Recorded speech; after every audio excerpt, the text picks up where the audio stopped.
All right, how's everybody doing today? Hotep, hey, this is Michael Imhotep, founder of the African History Network, host of the African History Network show. I'm a talk show host, researcher, lecturer, writer, and historian. So it is Sunday, July 18th, 2021. And we're live. Hope everybody's doing well. So I wanted to come on for a few minutes and tell you about a online course that I teach. Some of you have maybe heard me talk about it before and seen me talk about it on my radio show. But I want to talk about a online course that I teach. It's a 10-week online course, Ancient Kemet, the Moors, and the Maafa, Understanding the Transatlantic Slave Trade, what they didn't teach you in school. And we deal with thousands of years of history and deal with what led up to the transatlantic slave trade taking place. Okay. So I want to do a brief overview of this online course. And it takes place on Sundays, 2 p.m. to 4 p.m. Eastern Standard Time. We teach it on my online school, so it's not here on Facebook or YouTube. But you can register for the online course. We'll post a link here. You can register for it. And we do the class live, but all the sessions are recorded also. So you can ask questions in the class with the live chat, but all the sessions are recorded as well. So I do a PowerPoint presentation. We're going to flip over to the PowerPoint presentation. We're going to do a brief overview of this online course, and you can register for it and join us in class. All right. So we see history in the news every day. Okay, we see history in the news every day, whether we're talking about Juneteenth, whether we're talking about most recently, I was reading this article dealing with Texas. OK, and we see the attack on history, the attack on critical race theory, the attack on the 1619 Project. But if we look at this article right here from New York Times, and then I'm going to go to the PowerPoint presentation here in just a second. But if we look at this article here from the New York Times, right, this is from May 20th, 2021. Texas pushes to obscure the state's history of slavery and racism. Texas pushes to obscure the state's history of slavery and racism. Texas is awash in bills aimed at fending off critical examinations of the state's past. Okay.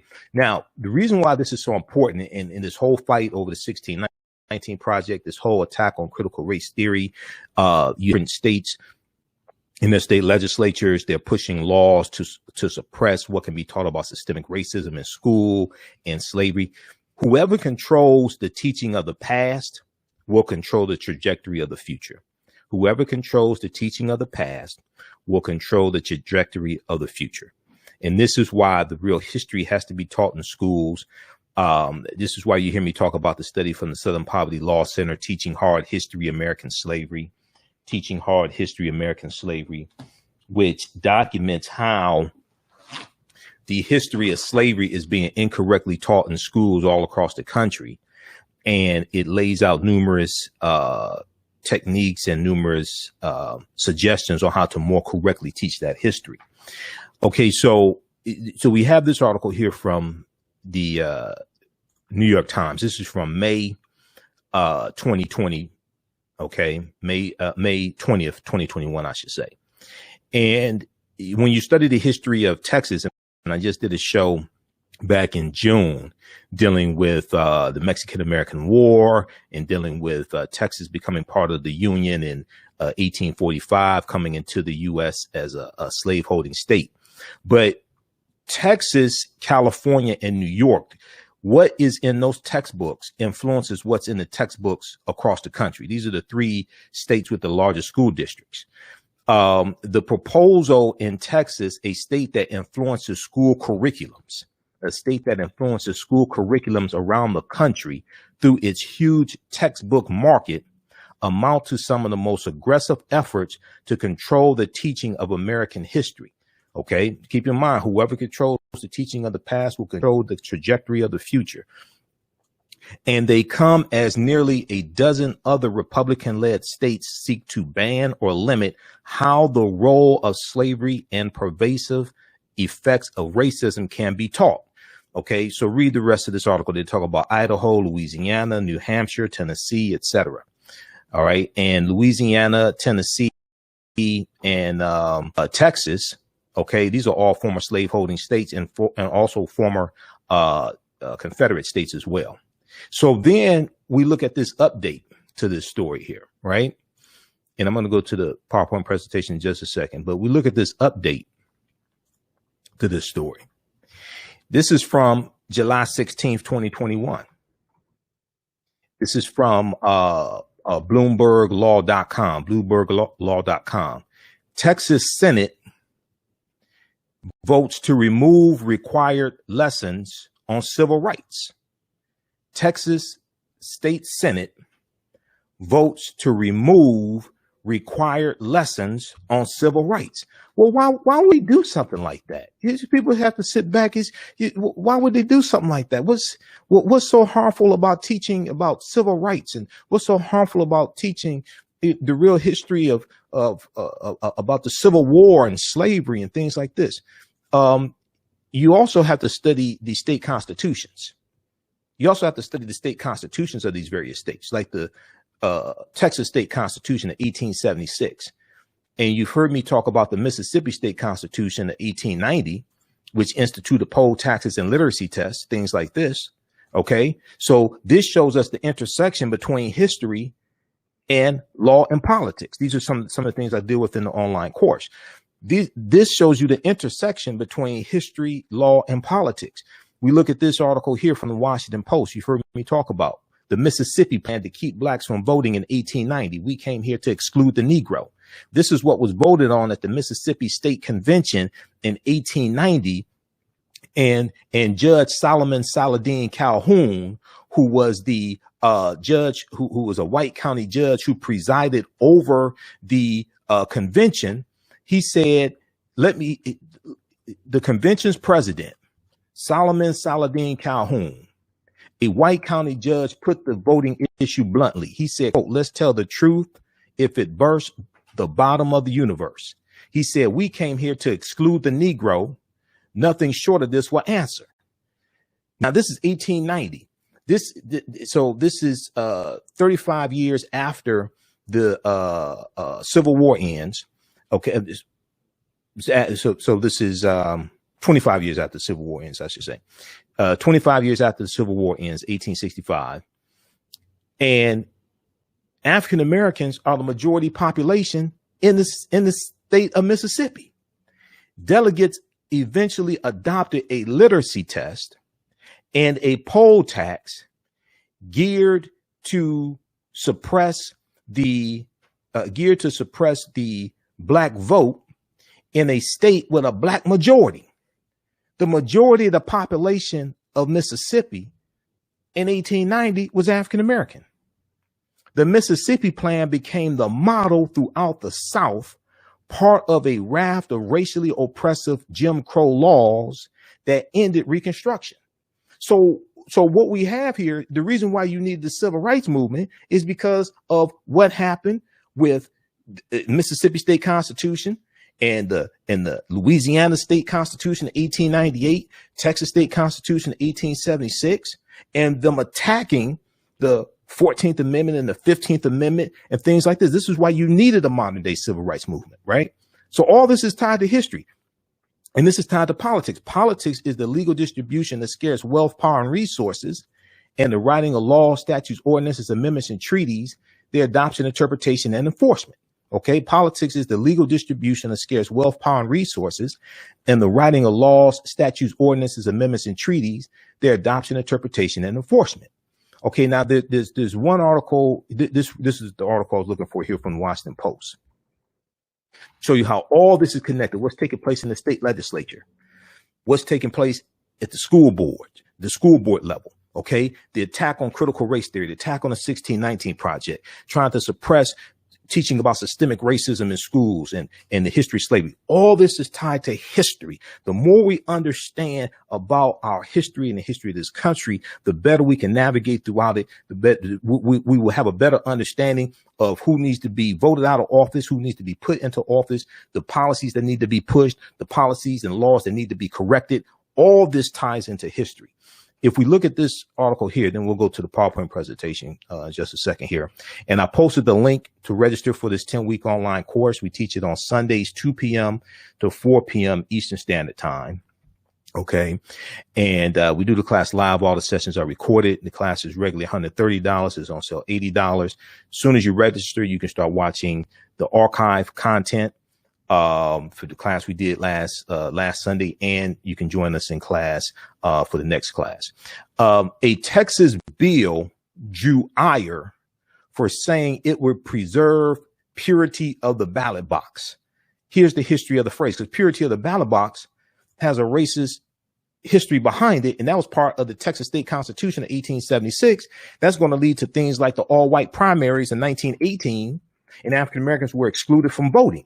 Okay, so read this article here.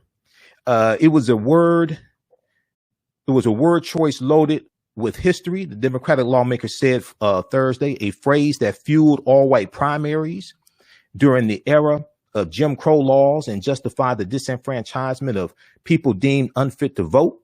Okay, but read this full article here and research that purity of the ballot box. Okay, that was part of the Texas State Constitution of 1876. Now, if we go and look at what just happened in Texas, okay, we go and look what just happened in Texas. This article here is from July 16th. Republicans are attacking teaching about civil rights and the civil rights movement in schools. Texas Senate votes to remove required lessons on civil rights. This is July 16th, 2021. Now, we know that 51 Democrats from the Texas House of Representatives, they're in Washington, D.C. They have left the state of Texas to deny Republicans a quorum so they can't vote to push through the voter restriction bill in Texas and get that signed into law, which has a history. You got to study the history of Texas. You have to study the history of the Alamo and settlers from the U.S. going into Texas territory, setting up this Alamo fort, having slavery in Texas, even though Vicente Guerrero, the first black president, he was the second president of Mexico, the first black president of Mexico. He was the first black president in North America. He became president in 1829 of Mexico. He was a former slave and he abolished slavery. And in the Alamo fort, the settlers from the U.S. had slaves, and it's going to cause this conflict, this territorial dispute. And you have the Battle of the Alamo. That's where Davy Crockett's going to be killed, and Jim Bowie, who created the Bowie knife, they're going to be killed. All this stuff. There's going to be revenge from the U.S. and Sam Houston leading his charge against Santa Anna's army. All of this, but Texas is going to become a state in the Union, and Texas wins its independence from Mexico in 1836. It becomes a state in the Union in 1845. Then 1846 to 1848, then you have the Mexican-American War, which is also the U.S. is fighting for land. And the U.S. ends up getting Colorado, Arizona, New Mexico, California, Utah, and Nevada. All that land was Mexican territory. All that land was Mexican territory. And this deals with manifest destiny and deals with Europeans in the U.S. They're trying to take over the entire North American continent. Mexico loses a third of their land after the Mexican-American War because of the Treaty of Guadalupe Hidalgo. The U.S. buys that land for $15 million. Mexico didn't want to sell the land. They lose a third of their territory. Okay, behind all this territorial dispute and Europeans trying to take over the entire North American continent. So if we look at this here and understanding whoever controls the teaching of the past will control the trajectory of the future, Texas Senate votes to remove required lessons on civil rights. Okay, the Texas State Senate on Friday, July 16th, passed legislation that would end requirements that public schools include writings on women's suffrage and the civil rights movement in social studies classes. Among the figures whose works would be dropped Susan B. Anthony. Now, we know she was a white supremacist as well. Now, Susan B. Anthony did make amends with Frederick Douglass before he died. Frederick Douglass died in 1895, 5 years after the Mississippi State Constitution of 1890 was signed into law. She did make amends with him, but we know there was racism in the women's suffrage movement, but we should still study the women's suffrage movement as well. The movement of white women to vote, and there were African-American women involved in that, like Sojourner Truth as well. We still need to study that history. Okay. So they're talking about with this bill that passed the Texas State Senate. Among the figures whose works would be dropped, Susan B. Anthony, Cesar Chavez, and Dr. Martin Luther King Jr., whose I Have a Dream speech and the letter from a Birmingham jail would no longer make the curriculum cut. And the way even they teach the I Have a Dream speech is not really historically accurate unless they tell you that the original name of the speech was not I Have a Dream. It was originally called Normalcy Never Again. Then it was called A Cancelled Check. And the speech was not about a dream, because when you read Clarence B. Jones, the article that Clarence B. Jones wrote for the Washington Post, and he was a speechwriter, he was one of the speechwriters for Dr. King. He talks about how the phrase I have a dream did not appear in any of the original drafts of the speech. And the speech was not about a dream. You go to Library of Congress website, loc.gov, and read it. You go to the King Institute at Stanford University. You look at, they have all his papers online at Stanford University that you can read, the King Institute. Okay. When you read the speech, he's talking about dismantling white supremacy. He's talking about dismantling white supremacy. He calls out police brutality. He calls out discrimination and racism. He talks about Negroes moving from a smaller ghetto to a larger ghetto. He's talking about black people in the South who can't vote, and African Americans in New York who feel they have nothing to vote for. He's calling out America on its hypocrisy.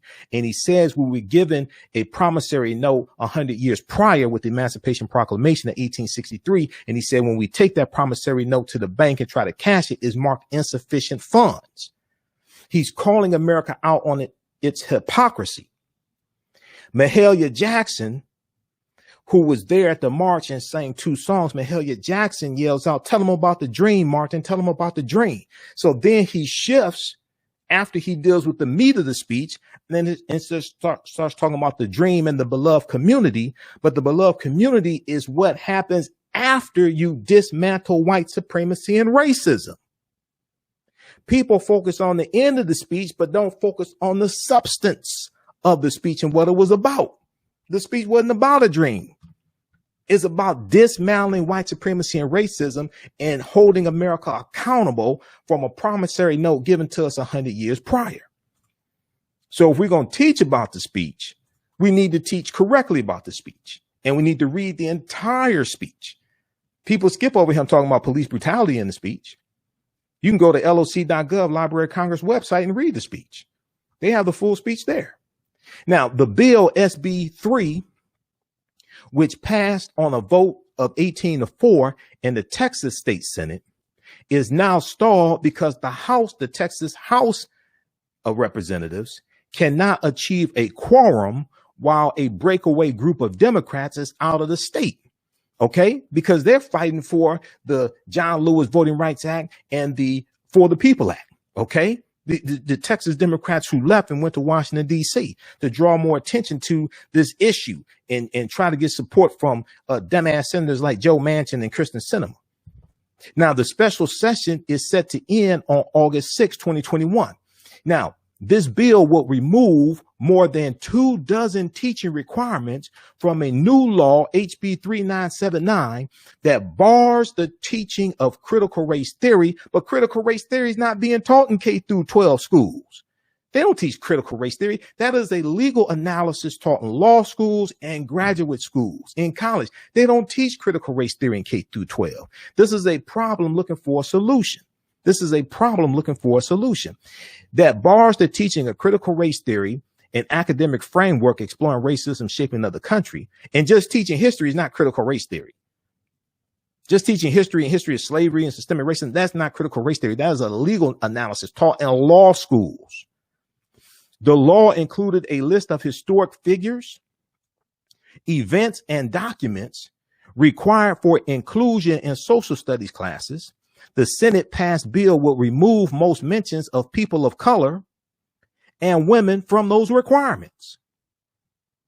I wonder why they would do this. Now, at the same time, Texas is becoming less white as a state and more a state that has more a growing population of African Americans, Latinos, Asian Americans, etc. Texas is becoming less white.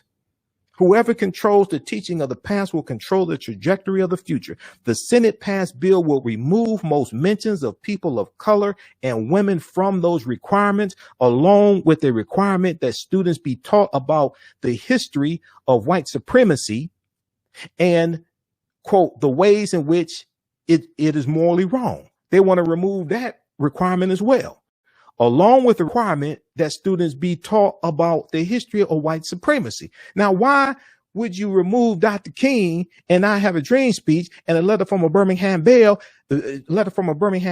and you also want to remove requirements that students be taught about the history of white supremacy and the ways in which it is morally wrong?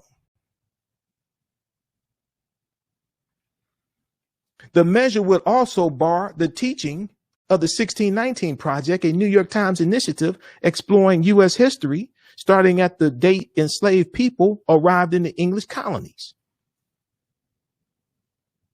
Lieutenant Governor Dan Patrick, Republican, who presides over the Senate, over the Texas State Senate, said in a statement about the vote that, quote, Senate Bill 3 will make certain that critical race philosophies, including the debunked 1619 founding myth, are removed from our school curriculums statewide, end quote. Yes, he's an old white man.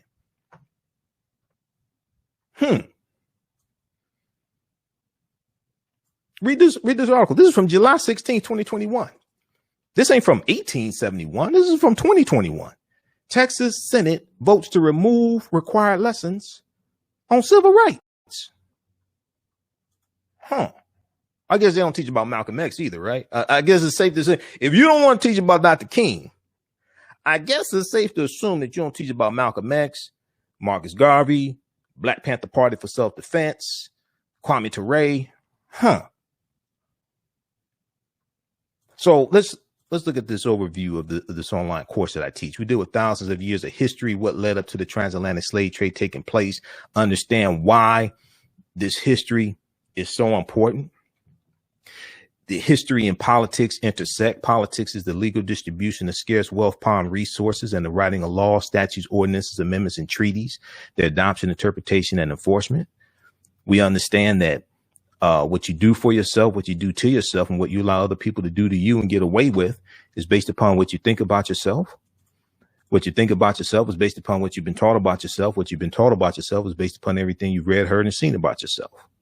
So this class is Ancient Kemet, the Moors, and the Maafa, Understanding the Transatlantic Slave Trade, what they didn't teach you in school. It started out as a lecture that I did January 24th, 2015, a 4.5-hour lecture. It's about 7 years of research. It's evolved to a 10-week online course that I teach. And I do radio 6 days a week here in Detroit, Monday through Fridays, 11 p.m. to midnight. Eastern Standard Time, Sundays, 9 p.m. to 11 p.m. Eastern Standard Time on 9:10 a.m. Superstation WFDF. So, and whenever I speak, I know I may say some things that are outside the circumference of some people's awareness. So I usually say something like this: the space inside this circle represents my realm of knowledge. Everything I think I know about whatever I think I know is represented within the circumference of this circle. I must keep in mind that there's still things that exist outside the circumference of my own awareness. So I learned this from one of my teachers, Dr. Ray Hagins. The African Village. We look at some other articles very quickly here, recent articles. This is from February 2021, Mock Slave Auctions, Racist Lessons, How U.S. History Class Often Traumatizes, Dehumanizes Black Students. Then we look at this one here, February, let's see, that was March 4th, 2021. This is February 10th, 2021, USA Today. Other one was USA Today as well. Republican state lawmakers want to punish schools that teach the 1619 Project. Okay, Nicole Hannah-Jones, even though there are some problems with the 1619 Project, it's flawed, there's still some good things that can be taught. I think it could be corrected. The whole thing shouldn't be attacked. We talk about Juneteenth. You've seen some of my presentations on Juneteenth. 60% of Americans know little or nothing about Juneteenth. And what African Americans know about Juneteenth, a lot of that is false also. That deals with understanding history. This is from the New York Times. Most Americans know little or nothing about Juneteenth poll finds. Okay. This is Teaching Hard History of American Slavery from the Southern Poverty Law Center. This is one of my teachers, Dr. Leonard Jeffries, who teaches us whoever controls the images controls your self-esteem, self-respect, and self-development. Whoever controls the history controls the future. Let's look at this here. Okay. So let's look quickly here at a brief overview of some of the things we deal with in the online course. So we deal with understanding what the transatlantic slave trade was, events that take place. We deal with ancient Egypt, ancient Kemet, Africa, Nile Valley region of Africa, Nubia, Ta-Nehisi, Ethiopia, all of that. Okay. What were some of the events that led up to the transatlantic slave trade starting? What role did Christopher Columbus play in the transatlantic slave trade?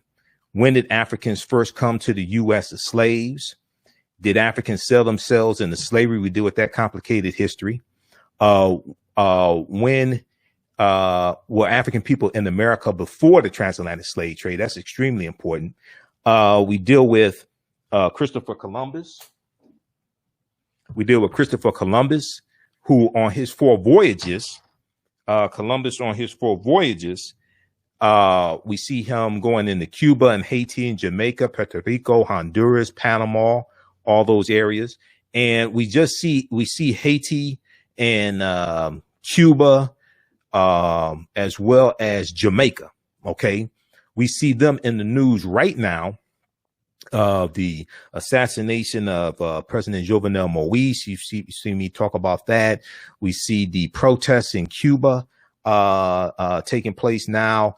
And also Jamaica is preparing a petition to petition Britain for about $10 billion in reparations. Okay, because we know that Jamaica was a colony.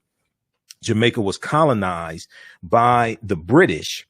And when we look at where Columbus went on his 4 voyages, this is why Columbus is so important to understanding the spread of the transatlantic slave trade. Now, he did not create the transatlantic slave trade. We see it going back to 1441 with the Portuguese.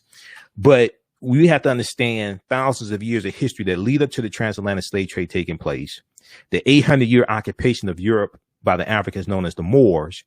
And then we see with Columbus helps to lay the foundation for the expansion of the transatlantic slave trade and the exploitation of indigenous people and the expansion of, and he helps to lay the foundation for racism and capitalism, things like this. He helps that expand.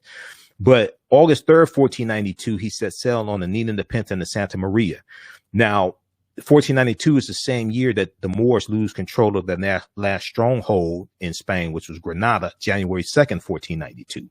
And this is part of the Reconquista, which is the reconquest, taking back the territories that the Moors occupied. The Reconquista starts in 722 AD. And we see these tensions, these conflicts between the African Moors and these Europeans, especially in Spain and Portugal, things like this. Columbus goes into the Bahamas, which he calls San Salvador. He goes into Cuba and then Hispaniola. This is 1492. And the western portion of the island of Hispaniola, the British are going to take the French are going to take control of that. And it's going to be called Saint Dominique. And then this is where the Haitian Revolution is going to take place, 1791 to 1804.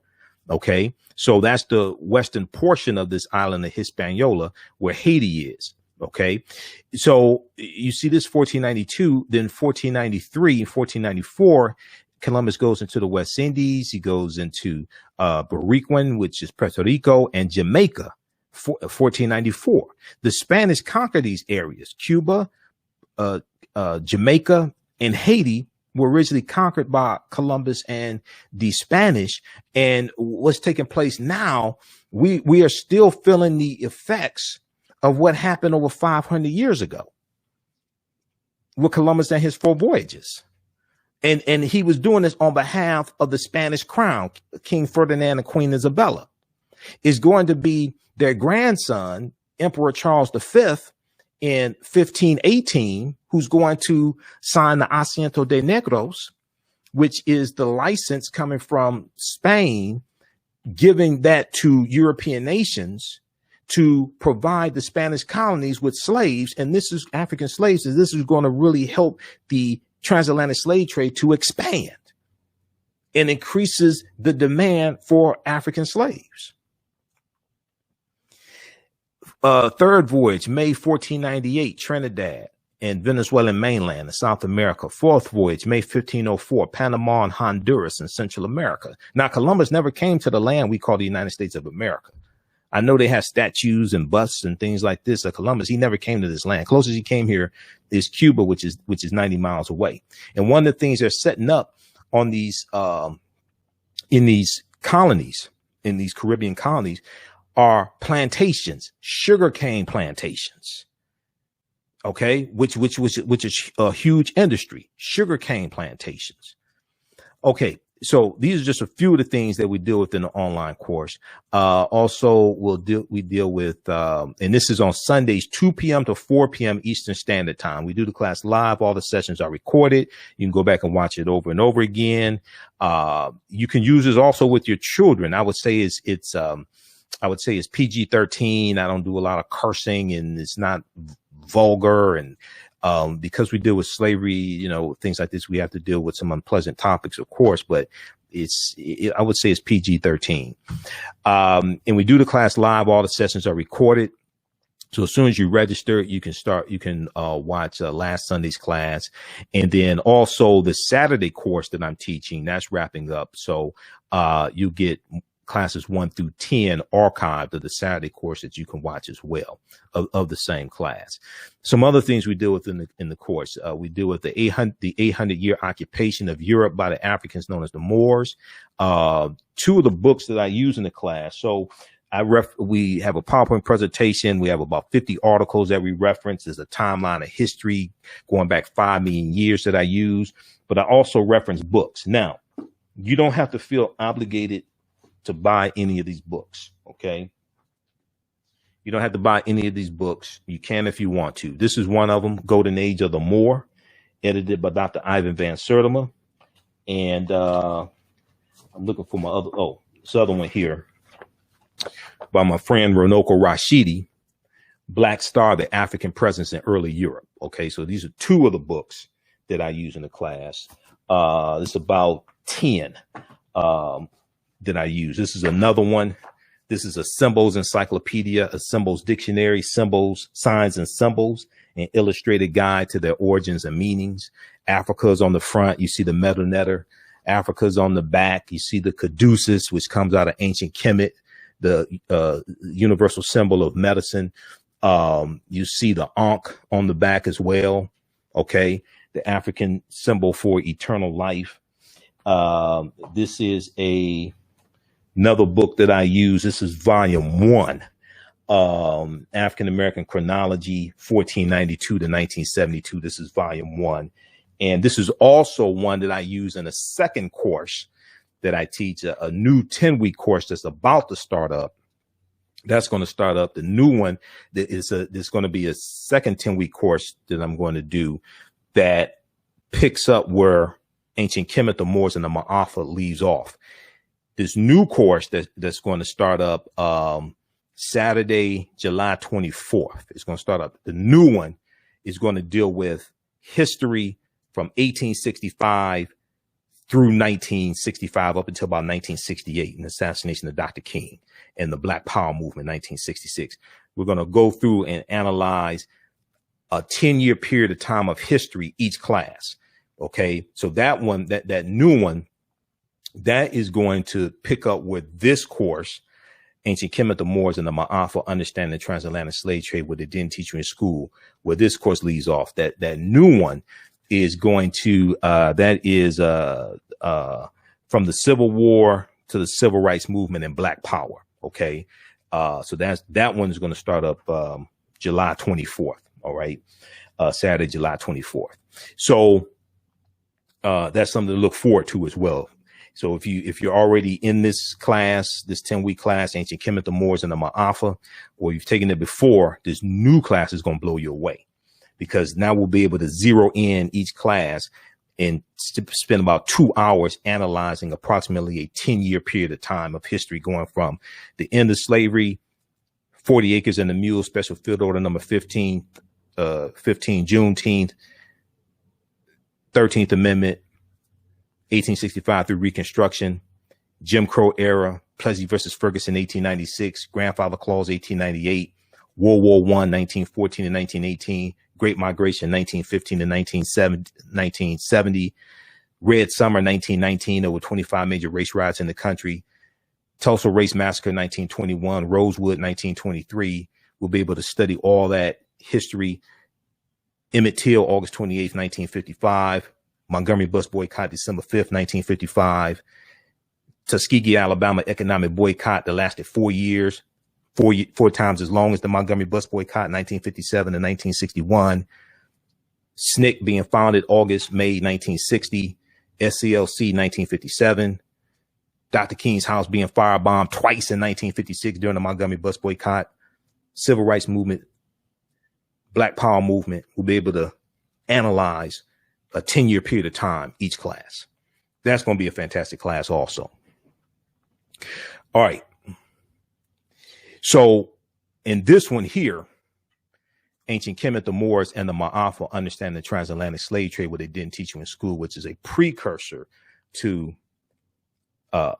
from the Civil War to civil rights and Black Power. It's a precursor to this class, to the new class. Some of the other things we deal with here are shocking archaeological discoveries that are causing experts to rethink everything. When these, we deal with a number of different archaeological discoveries. We talked about this last week, like out of Mesopotamia, out of Morocco, June of 2017. They found remains of Homo sapiens dating back 300,000, 350,000 years ago. And the oldest fossils or remains of Homo sapiens they had before that were found in Ethiopia that date back about 195,000 years ago. And the archaeologists are saying this is causing us to have to rethink everything. They have to push the timelines back. They realize all this stuff is older than what we thought. There's new technology. There's these new archaeological discoveries coming out every other week. Okay. We deal with insurance companies that took out policies on slave ships and enslaved Africans on the plantations, like the Nautilus Life Insurance Company, founded in spring of 1845 in Manhattan. And then they're going to change their name to the New York Life Insurance Company. In their first 3 years, they take out about 500 insurance policies on enslaved Africans on plantations. And there were at least 262 skills, trades, and crafts that African people had in this country from 1619 to 1865. And these skills, trades, and crafts are going to be used to build this country. Okay. We did more than just cook the food, and wash clothes and pick cotton. Okay. There's this book that came out in 1978 by, James Newton and, Ronald Lewis, called The Other Slaves, Mechanics, Artisans, and Craftsmen. The Other Slaves, Mechanics, Artisans, and Craftsmen. And this deals with they list 262 skills, trades, and crafts that we had in this country. Many of these skills we're bringing with us from Africa. We were anchor makers and artists and bakers and barrel makers and bartenders and basket makers and beer makers and blacksmiths and bricklayers and brick makers and cabinet makers, cigar makers, cooks, coppersmiths, decorative furnishers, fishermen, engineers, gardeners, hemp baggers, herb doctors, horse trainers, hunters, locksmiths. We were also jockeys, though also. So when we studied the Kentucky Derby, first ran 1875, 13 of the 15 jockeys, some sources say 14 of the 15 jockeys were African-American men. Many of them former slaves. The winner of the first Kentucky Derby was an African-American man named Oliver Lewis. He was 19 years old. We dominated horse racing. We dominated horse racing, and there was a concerted effort by white men to push us out of horse racing because they got jealous of the type of money we were making. As long as we were making money for them when we were slaves, it was all right. When slavery ends and now we can make money for ourselves, even though we have white sponsors and things like this, but now we're more in control. We can make money for ourselves. Now it's a problem. So the last African-American winner of the Kentucky Derby was Jimmy Wink Winkfield in 1902. So we deal with these types of topics. We deal with ancient Africa, African civilizations, Ghana, Songhai, Mali. We deal with Freemasonry, America, and the founding fathers, because the Moors are taking the teachings from ancient Kemet, ancient Egypt into Europe. And these teachings are going to bring Europe out of the Dark Ages, unfortunately, to our detriment. We see the Moors go in 711 AD. They're taking things like chemistry, or what they called alchemy. They're taking the periodic tables. They're introducing new foods, musical instruments, introducing new ways to make swords and make weapons, all different types of things like this. They're introducing treaties to, they're introducing writings on how to make surgical instruments. Okay. And they're teaching freely those who want to learn. These types of teachings are going to, the Moors and the Arabs are going to build the University of Salamanca in Spain around 1285, 1286 AD. Okay. Really the first university there in Spain. Other universities of Toledo and Bologna and Naples, Oxford University, they're going to study the teachings that the Moors are introducing into Europe. Everything we taught them came back to kick us in the behind. And we see this is going to lead to the transatlantic slave trade. This is why I say when we look at this stuff chronologically, because see, the way that it's taught in school, I mean, when I was in Wayne State University and Africana studies classes, the way they teach it, they start oftentimes in 15th century, mid 15th century. And they make it seem like when the Portuguese go into Mauritania and we see the Spanish get involved in the transatlantic slave trade right after the Portuguese, they make it seem like this is the first contact these Europeans have had with African people outside of Greece and Rome and Alexander the Greek going into Egypt, invading Egypt and things like this. Outside of that, they make it seem like this is the first time. No, the Moors were all throughout Europe. They're all throughout Europe. They're in Austria and Czechoslovakia and Germany, things like this. They're all throughout Europe, intermixing with the European culture. Also, not just changing European culture, but changing the complexion of Europeans, because African Moors are intermixing into the European culture as well, changing their complexion, especially in Spain and Portugal.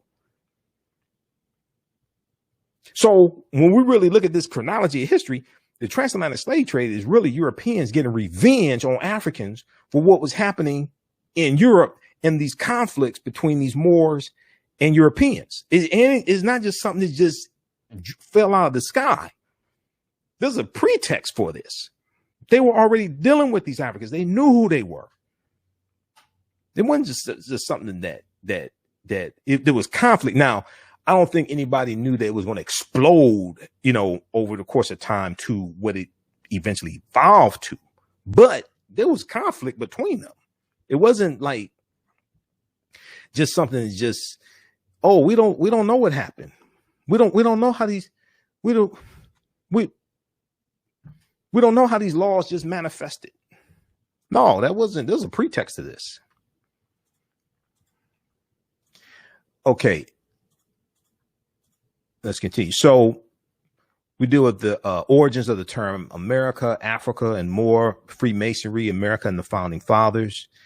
The problem with slave movies, why we're being bombarded with slave movies and slave themed TV shows, even though slavery is part of our history, when they deal with a lot of these movies, they don't put this in the proper historical context either, and don't deal with the African presence in this country going back tens of thousands of years. And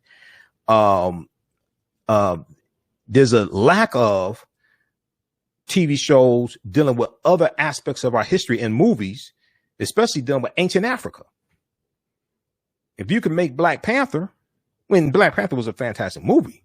I mean, I've done a 3-hour lecture dealing with the film Black Panther. Black Panther incorporates African history and culture and 11 different African cultures, spiritual systems. Bast, the Panther deity, that comes from Bastet in ancient Kemet. Bastet was a netter, one of the deities. So it's a powerful movie. But if you can create Black Panther, you can create movies about the Ghana, Songhai, and Mali, and Mansa Musa, and Amenhotep III, and Queen T, and you can do movies about ancient Nubia, ancient Africa, ancient Kemet, all that stuff. If you can do Black Panther, you can do those other movies. We talk about Asar, Aset, and Heru and the origins of the Immaculate Conception story. That goes back thousands of years in ancient Africa. And when we study Europeans in Europe, they were worshiping the Black Madonna and Child before they decolorized the Virgin Mary. They were worshiping the Black Madonna and Child, which comes from Asar, Aset, and Heru. Before they decolorized her, because see, what we're going to see is, and we deal with this in the class, this is why we take you throughout history, right? What we see is as Europeans are coming out of the Dark Ages, conquering people's lands, extracting wealth to rebuild Europe, because Europe, as Dr. John Henry Clark correctly teaches us, was land poor, people poor, and resource poor. Europe had lost 1/4 to 1/3 of their population due to the Black Death, the bubonic plague that hits in 1347 AD and hits in 1347 to 1400. Europe loses somewhere between 25 million to 75 million people. Okay. And they're rebuilding. They're trying to rebuild Europe. They're trying to expel the Moors as well. And as they're conquering people's land, they start to rebuild and gain more power. Okay. As this is taking place, they are expelling the Moors. Some of the Moors are being enslaved, things like this. The Europeans are setting up these colonies in Cuba and in Jamaica and Hispaniola, etc. You start having a rise in the European phenotype, a rise in the dominance of the European phenotype. So figures, images that were traditionally depicted as African get reinterpreted as European. One of them was the Black Madonna and Child. Okay.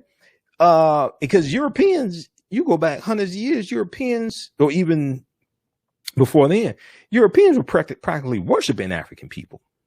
But we're going to see all this change we see it really change in the 13th, 14th, 15th centuries. We see all this stuff get twisted around.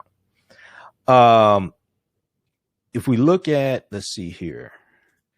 Let me go back to the part because we have Asar and Aset in here. And I'll show you some images. We do with links to ancient Kemet, Egypt.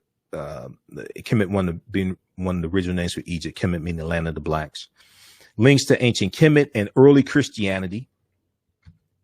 All right. And the story of the virgin birth and the Immaculate Conception and the adoration. That's an ancient African story before Christianity is created. But then we deal with Christ meaning anointed or anointed one, coming from Christos, which is Greek, Christos, coming from the Kemetic ka rest, which means the rising of the spirit, K-A-R-S-T, ka meaning spirit, rest meaning to rise.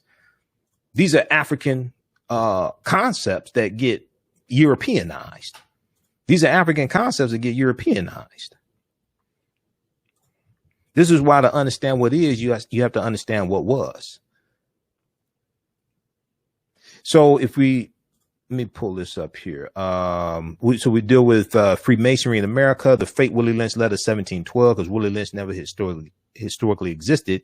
And the Willie Lynch letter is proven to be a fraud. I've interviewed Professor Manu Mpim from Contra Costa College. We dealt with that in depth. The African influence in the film Black Panther, which is a fantastic movie. And for the research on Black Panther and the lectures I've done on Black Panther, one, I read about 100 articles dealing with the film Black Panther and the Black Panther comic book. Two, I spent about 3 months doing research on the film Black Panther.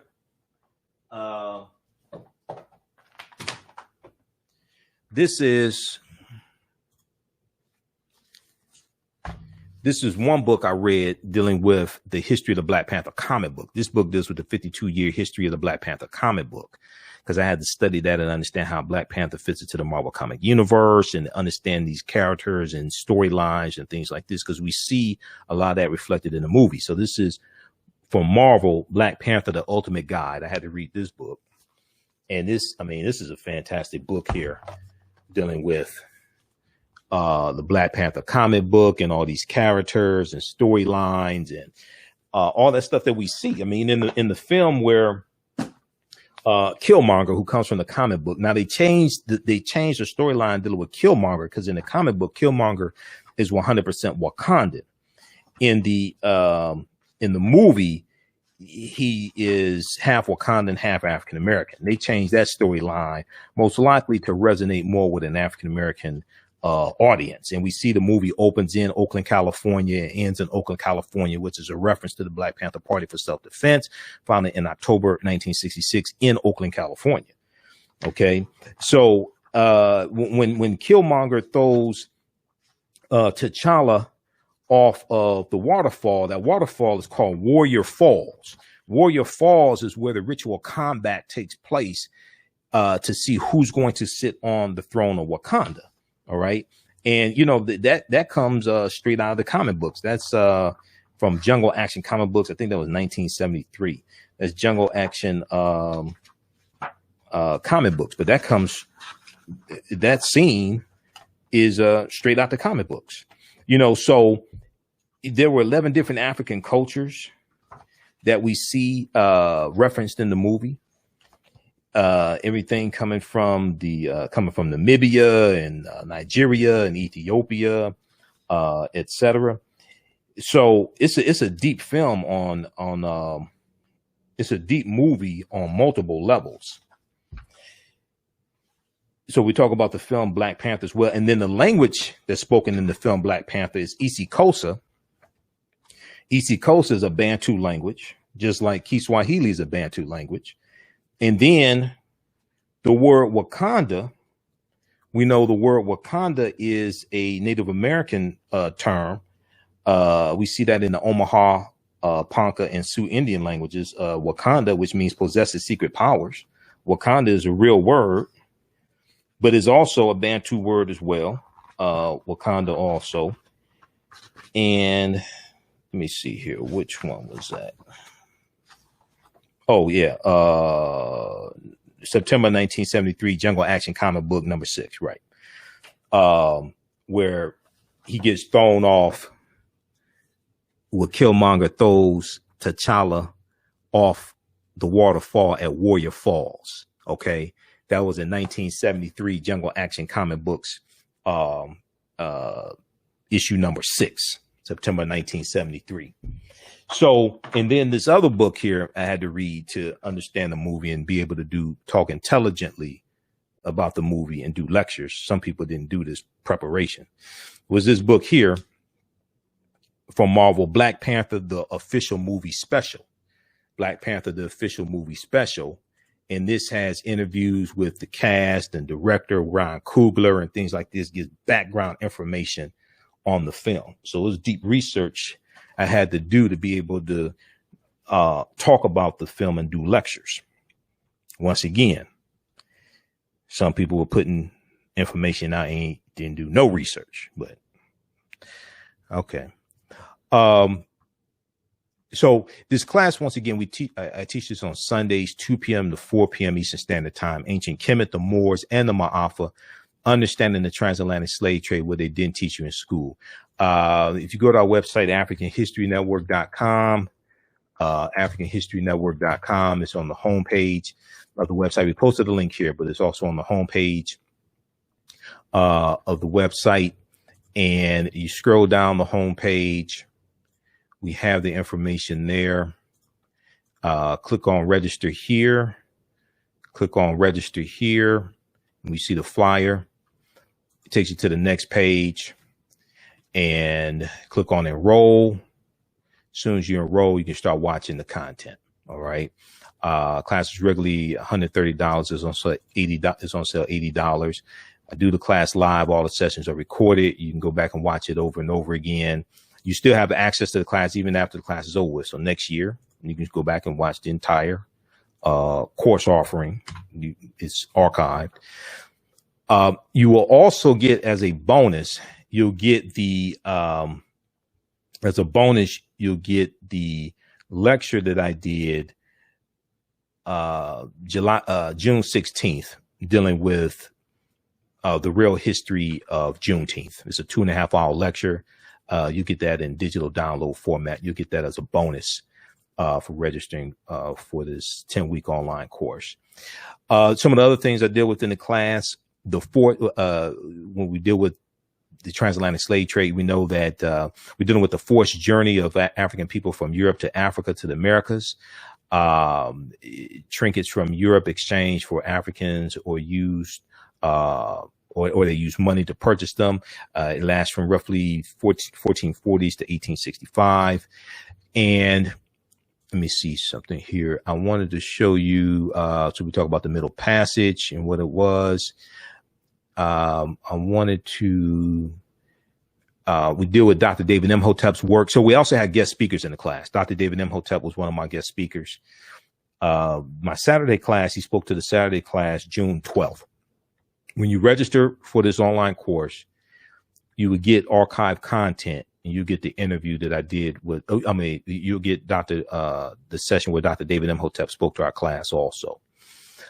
He wrote the book, The First Americans Were Africans, Documented Evidence. And this book came out in 2011.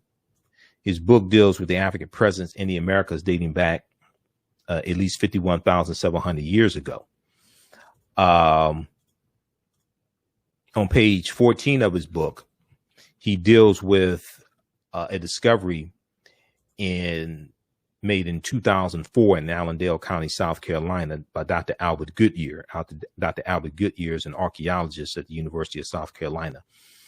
At this campsite in Allendale County, South Carolina, they found 13 different types of evidence, thoroughly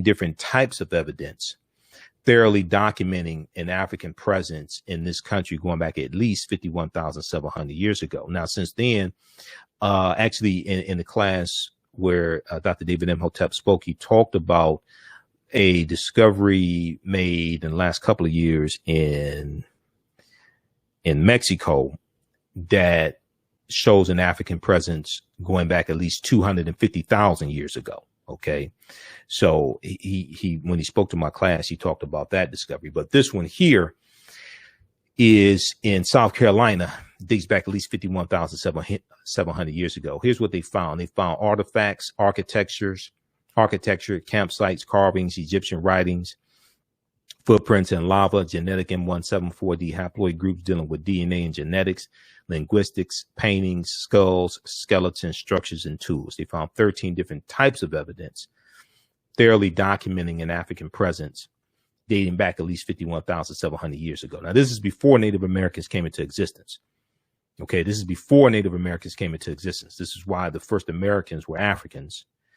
And even if you look at the 1828 Noah Webster Dictionary and you look up the word American, they tell you that American applied to was the term used by Europeans to describe the Aboriginal and copper-colored races of the Americas. Okay, so what this means is that the term American originally did not apply to Europeans. It applied to African people and Native Americans, because this is who Europeans found when they got here. All right, so even when we use the term American, and American has to do with citizenship, even when we have to use that term, we deal with the origins of that term. We have to understand, well, who were the original Americans? Okay, this causes us to ask questions and do more research and say, well, wait a second, who were the original Americans? And if we look at in the 1828 Noah Webster Dictionary is online, you can research that, but any dictionary, just look up the word American and the etymology of it. And it will usually tell you something to the effect that it was referring to who was here before Europeans got here. But the word American, a native of America, originally, this is from the 1828 Noah Webster Dictionary, originally applied to the Aboriginals or copper-colored races found here by the Europeans, but now applied to the descendants of Europeans born in America. So it's telling you that the American did not originally apply to Europeans. This is once again why the first Americans were African people. We are the original Americans. I'm not trying to take anything away from Native Americans. We know they were here before Europeans. But the people who we call Native Americans are the offspring of an intermixing of Africans who were here for tens of thousands of years, and Asians who come here around 3000 BC. And they're going to intermix, in their offspring are who oftentimes are called Native Americans. But it's also important to understand that you have groups of African people who are here who are going to be relabeled as Native Americans also by European settlers, by European colonizers, whatever term you may want to use. You're going to have groups of African people who are here who get relabeled as Native American. And then we look here at this article from ScienceDaily.com. ScienceDaily.com is a scientific website. They have scientific discoveries there, things like that. They have an article from 2004 about Dr. Albert Goodyear and his discovery. Okay. And this is a summary of the discovery. Now, the name of the article is New Evidence Puts Man in North America 50,000 years ago. New Evidence Puts Man in North America 50,000 years ago.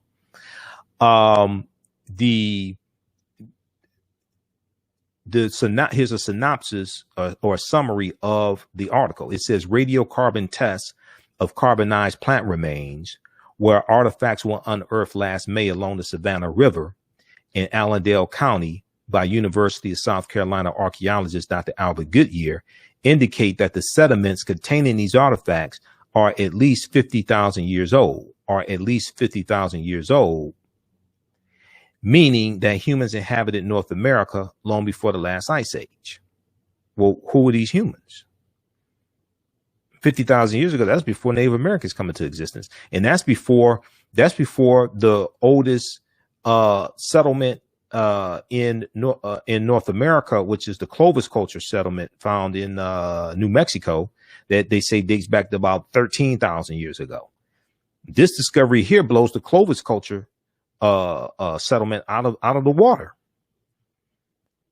So who were these people? These were the Khoisan, who come from Southern Africa, go all around the world, have the oldest DNA on the planet, that are ancestors to the Ainu and the Twa, and they were here in this land. This is who this was. New York Times had a good article from February 2010 on Crete, new evidence of very ancient mariners. They talk about stone tools found on the Greek island of Crete over the course of 2 summers. These stone tools date back 130,000 years ago, but Crete has been an island for more than 5 million years.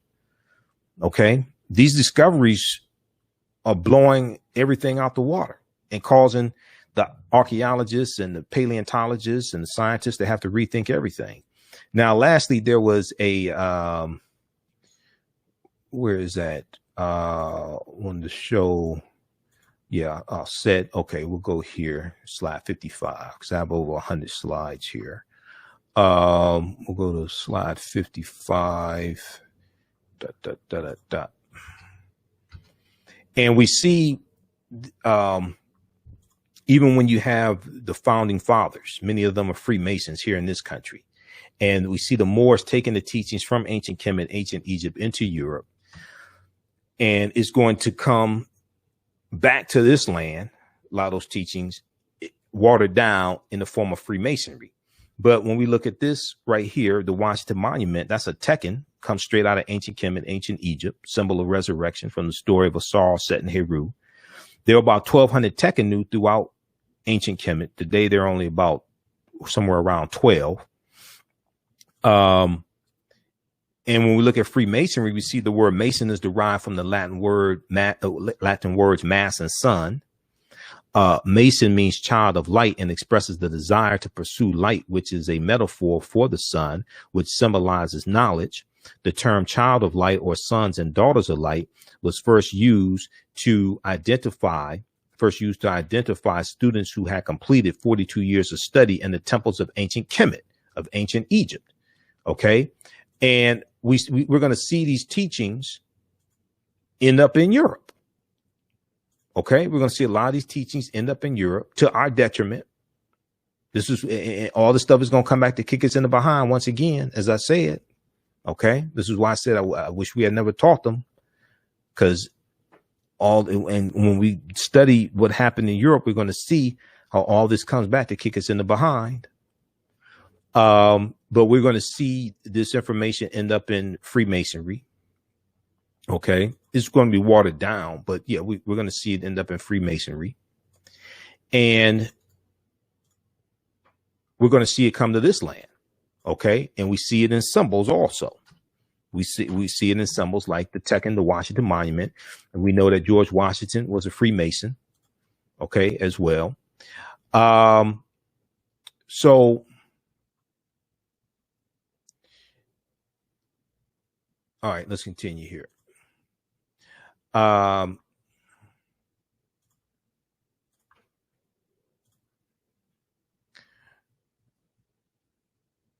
All right, so the term child of light or sons and daughters of light was first used to identify students who had completed 42 years of study in the temples of ancient Kemet. Many Masonic temples were modified after the temples of Kemet, places where light or knowledge was imparted in a series of steps or degrees. Okay, and historically, light is associated with knowledge. And when we talk about Europe being in the Dark Ages, it was in the era, and it was in a period of time of ignorance. It was in a period of time of ignorance, and the Moors are taking the light from ancient Africa, knowledge, into Europe, bringing Europe out of the Dark Ages. And the next age, going into the 1500s, the next age in Europe is called the Renaissance area, the Renaissance period. And it's a period of enlightenment. Enlightenment. Once again, now light being associated with knowledge. They're coming out of the Dark Ages into the Renaissance age, a period of enlightenment. If you read Egypt on the Potomac by Tony Browder, which is another book we use in the class, pages 18 to 32, Browder breaks all this down. Browder's a friend of mine as well. I've interviewed him a number of times. He has some really good information. Now Valley Contributions to Civilization is another book that I use from Browder. 50 of the 56 signers of the Declaration of Independence and 13 of the 39 signers of the U.S. Constitution were Freemasons. 4 of the first 5 presidents were Freemasons, and 14 presidents in all have been Freemasons. Now, this is one of the famous statues of Asar, Aset, and Heru, who the Greeks called Osiris, Isis, and Horus, the first Holy Trinity. And Heru was born on December 25th. Okay. And this is how we get Isis, Aset. Aset means she of throne, but the Greeks called her Isis, and this is how we get the Secrets of Isis TV show from DC Comics in the 1970s. Used to come on Saturday morning, the Shazam and Isis hour. I used to watch it. And I think a few years ago, they had episodes of the Secrets of Isis on Hulu. And when you watch it, they tell you in the trailer of it, when it comes on, they tell you that she gets her powers from ancient Egypt. They don't show any African people, but they tell you she gets her powers from ancient Egypt. And they talk about Hathor, and they start naming these deities, these Neteru, things like this. So we just saw this white woman flying through the air, and her name is Isis. And they say, okay, she gets her powers from Egypt, but they ain't talk about African people. They just co-opted it. It's just cultural appropriation. Some people is lying also, but it's cultural appropriation. Okay, this is what they're doing. And then as we go from Aset and Heru to the Black Madonna and Child that was worshipped all throughout Europe, and they still have statues of the Black Madonna and Child today in Russia and in Poland and in places like this, France. They're worshiping African people. They're worshiping the African woman. And then as you have a rise in the European phenotype, you have a rise in European powers. They start to to colonize this imagery, and then we get the white Mary and Jesus. They start to colonize the imagery and decolorize it. Okay. All right. So these are some of the things we deal with in the online course: Ancient Kemet, the Moors, and the Maafa, understanding the transatlantic slave trade, what they didn't teach you in school. If you visit, so we posted a link here, you can register for it. It's a 10-week online course. We deal with thousands of years of history. We do the class live. All the sessions are recorded. You can go back and watch them over and over again. They're archived. You can ask questions in class. Also, we have a live text chat. You can see me. I can't see you. You can be in there in your pajamas, whatever. You can have a bonnet on. So, I mean, you don't have to worry about it. It's not like Zoom where you can see everybody and you see the whole class. You know, it's not like that. You can see me. We have a live text chat. You can ask questions, and or you can email me your questions also. But if you go to our website, AfricanHistoryNetwork.com, you scroll down, you'll see the information for our online course. Click on register here. It takes you to the next page, and click on enroll. As soon as you register, you can start watching the course content. All right. Okay. We'll post a link here also. And if you have any questions, you can email me as well. ahnshow@AfricanHistoryNetwork.com. ahnshow@AfricanHistoryNetwork.com. And then you'll also get the bonus of the digital download of the 2.5-hour lecture I did dealing with the real history of Juneteenth, also with this class as well. All right. So hopefully you like this type of information. Be sure to follow us here on our Facebook fan page, The African History Network, The African History Network, and my YouTube channel, Michael Imhotep, IMHOTEP. Turn on live notifications so when we go, so you know when we go live. If you like this video, click on the thumbs up as well. Click on the like, click on the thumbs up, give us a heart, and we'll see you in class. Remember, right now is correct. Wrong behavior is not over till we win. Wakanda forever. And we'll talk to you next time. Peace.